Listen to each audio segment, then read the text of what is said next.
Madam, അമിതമായ മൊബൈലിൻ്റെ ഉപയോഗം കാരണം കുട്ടിയുടെ കണ്ണിൻ്റെ കാഴ്ച പൂർണ്ണമായും നഷ്ടപ്പെട്ട രീതിയിലാണുള്ളത്. ഇതൊരു മേജർ സർജറിയിലൂടെ മാത്രമേ മാറ്റിയെടുക്കാൻ കഴിയുകയുള്ളൂ. അതുകൊണ്ട് തന്നെ നിങ്ങൾ എത്രയും പെട്ടെന്ന് ഒരു ഡോണറെ പ്രൊവൈഡ് ചെയ്യണം. ശരി ഡോക്ടർ. വാ മോളെ, നമുക്ക് പോകാലോ.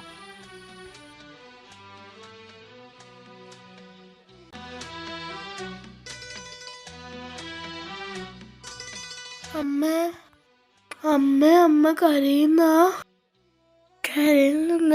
അമ്മ അച്ഛനും പറയുന്ന കേൾക്കായിട്ടില്ല എനിക്ക് സംഭവിച്ചത്. അമ്മ ഞാനൊരു കാര്യം ചോദിക്കട്ടെ?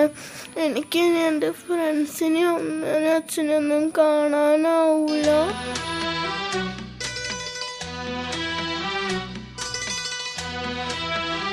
മൊബൈലിനെ നമ്മൾ കൺട്രോൾ ചെയ്യണം, അല്ലാതെ മൊബൈൽ നമ്മളെ ആവരുത്.